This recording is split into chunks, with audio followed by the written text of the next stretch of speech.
Good morning, chess players. Today we're going to analyze a game played by libo02 and coach. Yeah, the young man played really well, so we're just going to analyze that and see how we can all improve from his play. All right, so this libo is playing white and coach is playing black. All right, so e4, e5, knight f3, knight f6. All right, so this is standard king double king pawn opening. So from this position, many different chess openings can start from this, can emanate from this position. All right, so one of which is here. This is, you can have the Italian game or the two knights defense coming from this bishop c4 move. So there are quite a lot of different openings and different variations of those particular openings that can emanate from a double king pawn opening, right? So all right, in this game, libo chose bishop c4, which is an excellent move. This can lead to, this is now this can lead to the Italian game. It can also lead to the two knights defense. All right, so let's continue and see what black played.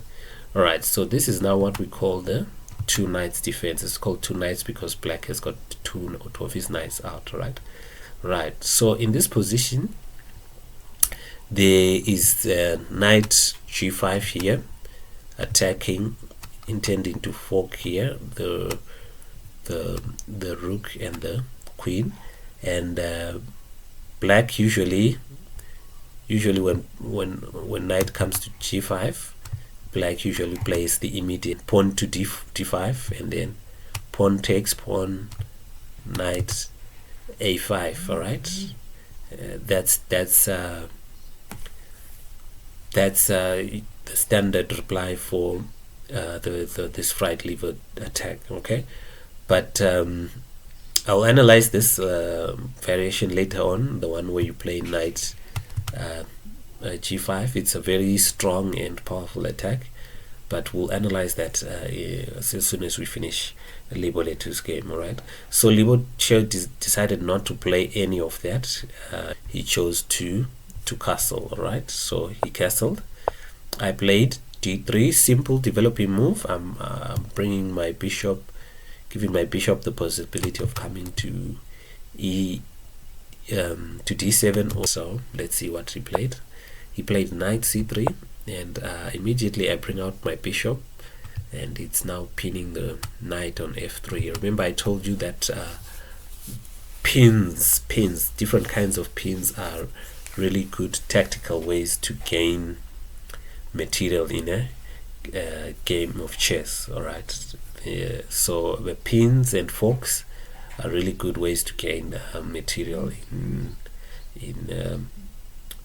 a game of chess. So there are many different other small tactical ideas that are there, but for now I think mastering the pin and the fork would really give you lots and lots of wins. All right, so he decides to chase the bishop correctly, and then so he decides to chase the bishop, and then after chasing the bishop he puts a pin of his own on my knight here. Right, remember black is here. Black in this position wants to threaten, is threatening knight d4, so that he attacks the knight on f3, and the bishop again is attacking the knight on f3. So black was going to have two pieces attacking one. All right, so eventually his pawn, he would have to take with his pawn and expose his king's position. All right, and you remember what we said about doubled pawns on an open king.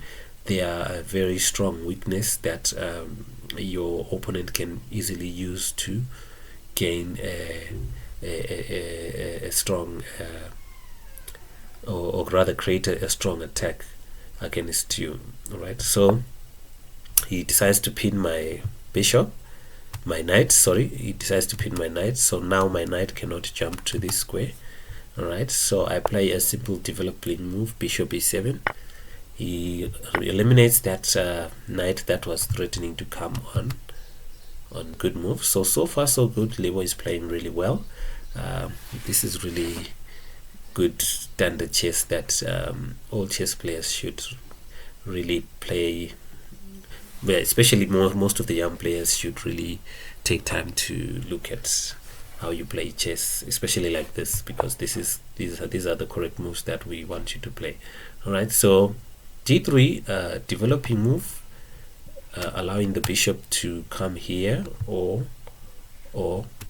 here. All right, so this is a good developing move. So it's allowing the bishop to get into the game. Remember, we said these pieces, the bishops and the knights, must be quickly off their stations and be in and act effective. All right, so also we want to connect these two pieces, the rooks, we want to connect them. They are more powerful when they are connected and when they are working together. All right, so let's see what I played. Castle. Early castling, please, chess players, don't forget to castle. Castling is very, very important. All right. Right, bishop b4, bishop g5, pinning the knight. All right, well, this is not really a pin but more of a half pin, but it's a good developing move for white. Right, so h3, I decide to chase the bishop, and then I activate my rook. Remember, the more pieces that you have attacking your opponent's position, the better your chances of gaining material and gaining advantage. So I'm activating my rook here, and my rook is now attacking this pawn on b2. Right, so white here, white in this position has got the option of playing pawn to b3 or rook to b1. Okay, so let's see what he played. He played b3. Yeah, that's a good move, right? Right, so now I've decided to get rid of this bishop. So I've played knight h7. I want to get rid of this bishop. Okay, I want to get rid of this bishop here. I want to exchange these bishops. Okay, it's a fair exchange, but I want my queen also to come and be. I want my queen to come to the king side. All right, I want my queen to be facing his king. All right, so let's see what happens.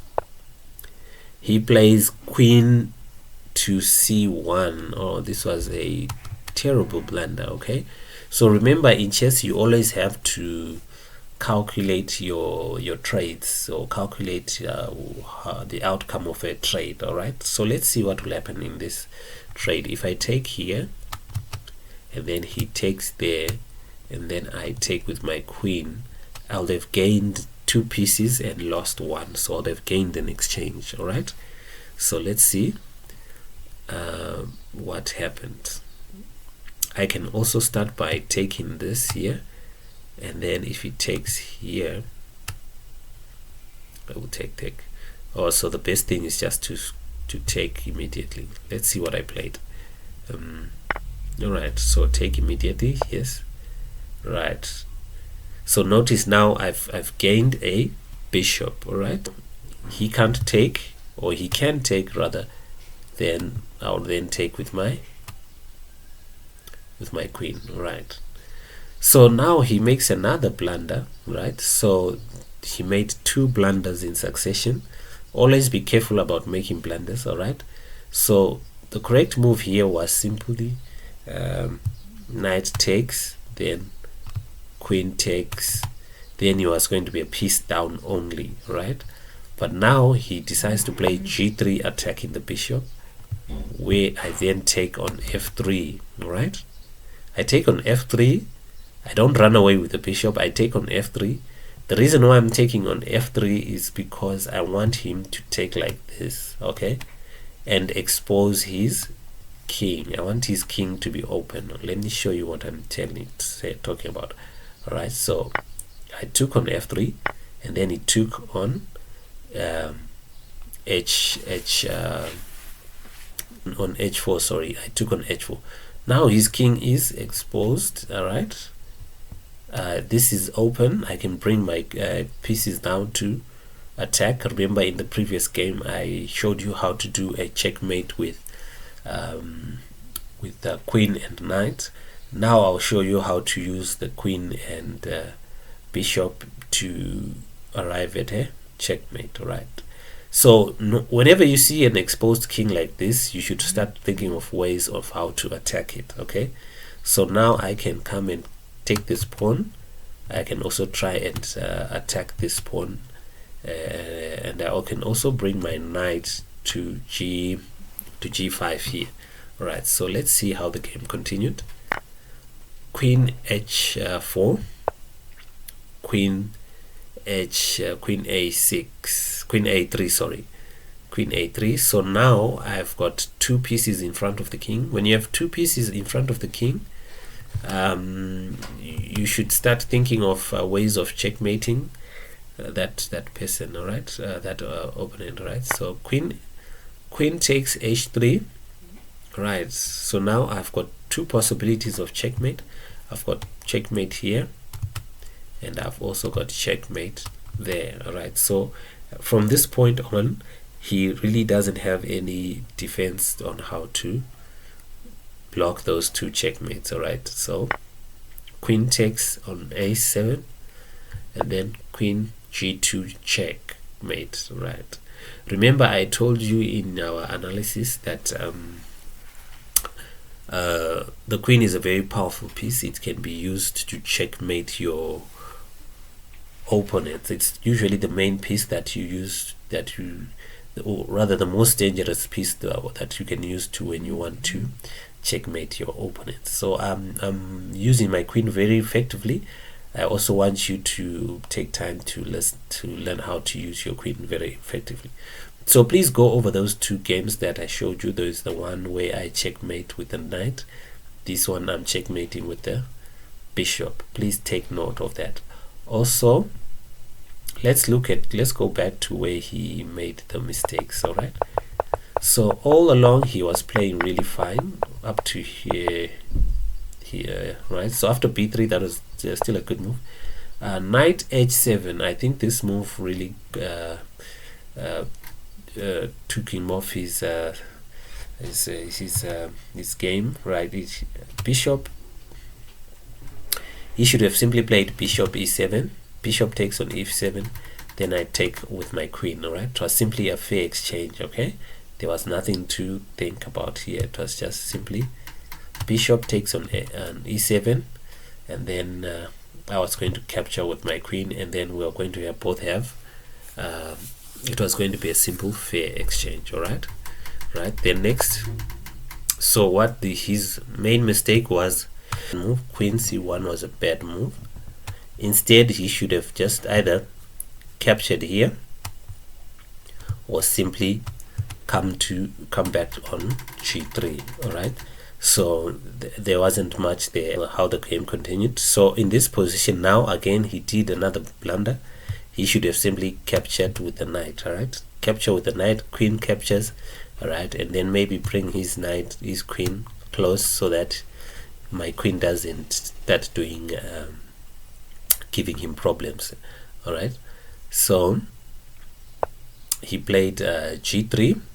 So now I could have come back here, but I didn't. I remember doubled pawns are a weakness. I wanted him to have the double pawns, so I continued bishop, right? And then he took so that which is what I wanted. I wanted him to have doubled pawns.